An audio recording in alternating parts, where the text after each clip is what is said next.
ये है इस घर से amazing view, New Zealand you beauty. Hey guys, welcome again to my new vlog and your YouTube channel. Guys, अभी मैं हूँ ऑकलैंड न्यूजीलैंड में। जैसा कि आपको हरियाली देख के पता चल ही रहा होगा, इस देश की हरियाली इतनी सुंदर है कि देख के ही पता चल जाता है कि हाँ जी, आप न्यूजीलैंड में ट्रैवल कर रहे हो।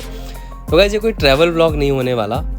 मैं आपको आज इस व्लॉग में ये बताने वाला हूँ कि न्यूजीलैंड के घर कैसे होते हैं, यहाँ के घर की मिनिमम रिक्वायरमेंट्स क्या है।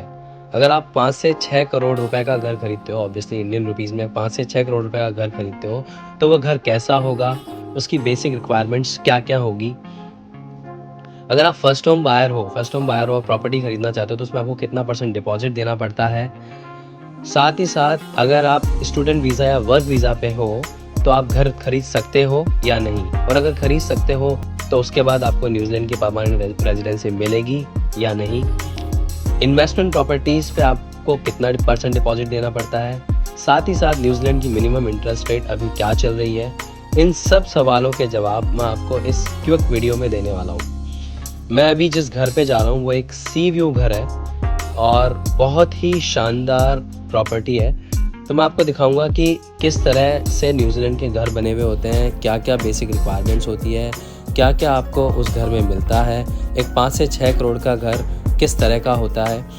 इन सभी सवालों का जवाब मैं आपको इस 7 से 8 मिनट के क्विक वीडियो में देने वाला हूँ, और स्टेप बाय स्टेप प्रोसेस बताऊँगा कि आप किस तरह से यहाँ पे घर खरीद सकते हैं, क्या बेसिक रिक्वायरमेंट्स है, क्या मिनिमम डिपॉजिट है, और साथ ही साथ ये बताऊंगा कि न्यूजीलैंड के घर की कितनी एंट्रेंसेस होती है और किस तरह से आप यहाँ के घर की मिनिमम रिक्वायरमेंट्स को फॉलो करके उसी अकॉर्डिंग घर खरीद सकते हो।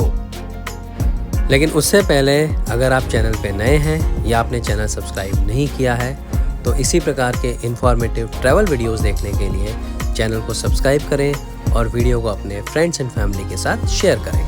तो गाइस, मैं आ गया हूँ अब उस घर पे जो मैं आपको दिखाने वाला हूँ। ये एक बहुत ही शानदार सी व्यू प्रॉपर्टी है। ये देखिए, इसका एंट्रेंस है घर का। जैसे ही आप एंटर होंगे, ये एक पोस्ट बॉक्स आपको दिखेगा। ऑब्वियसली घर के आगे वाले हिस्से में हमेशा गार्डन होता है। अगर आप एक फ्री होल्ड प्रॉपर्टी खरीद रहे हैं, single property free hold property खरीद रहे हैं, तो डेफिनेटली आपको गार्डन मिलेगा। ये यहाँ का एरिया है जहाँ आप अपनी कार पार्क कर सकते हो।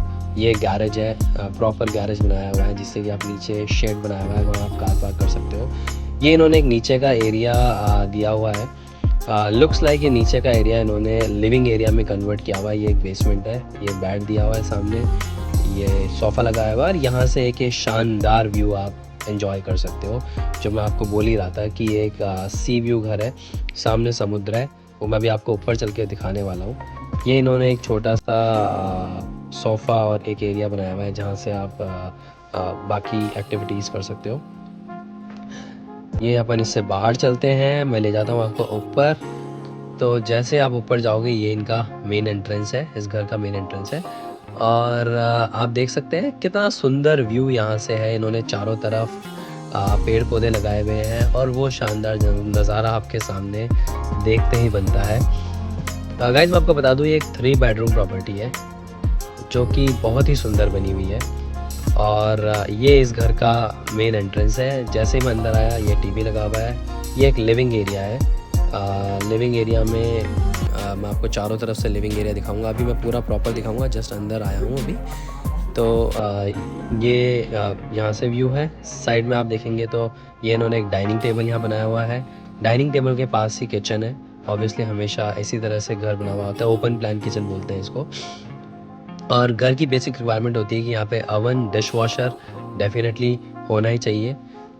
वो हर घर में होता है। और ये आप जब बाहर जाएंगे तो बस लिविंग एरिया के जस्ट बाहर ही एक शानदार सा डेक बनाया हुआ है, और इस डेक से जो व्यू है दैट इज़ अमेजिंग। देखिए आप इस व्यू को, ये व्यू इतना शानदार लग रहा है कि यहाँ पे आते ही आपका मन बहुत ही शानदार होता है। मैं तो बिल्कुल खुश हो गया हूँ, जैसे ही मेरा दिल खुश हो गया जैसे मैं यहाँ पहुँचा हूँ।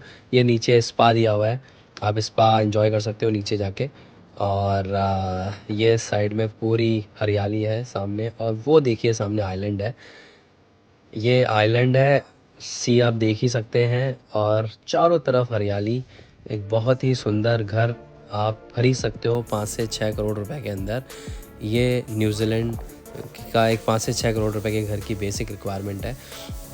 अगर आप अमेजिंग व्यूज़ की तरफ जाते हो तो definitely this is the best property. और नीचे आप देखिए आप पीछे देखेंगे कि हमेशा यहाँ पे स्पेस होता है, तो चारों तरफ आपको स्पेस मिलेगा। और ये इनका है लिविंग एरिया जो मैं आपको उस समय दिखा रहा था। यहाँ से ये अंदर का एरिया है, वो बाहर का एरिया है। और इन्होंने कुछ बुक्स यहाँ रखी हुई है, टीवी लगाया हुआ है। और यहाँ से भी व्यू कितना शानदार है। आप अगर आप खाना भी खा रहे हैं, डिनर टेबल पे भी बैठे हुए हैं, या आप लिविंग एरिया में एंजॉय भी कर रहे हैं, तो आप व्यू को एंजॉय कर सकते हैं। अगर अपन अंदर चलते हैं, अंदर चलेंगे तो ये देखेंगे, ये यहाँ से इनका पैसेज बनाया हुआ है। पैसेज में पहला रूम ये जिन्होंने इसको एक सोफ़ा लगाया हुआ है। सेकंड रूम ये एक सुंदर सा जिसमें बेडरूम बनाया हुआ है, मास्टर बेडरूम है ये। उसी के अंदर वॉशरूम भी है, एक अलग से वॉशरूम ये और दिया हुआ है जिसमें एक शावर भी बनाया हुआ है साइड में।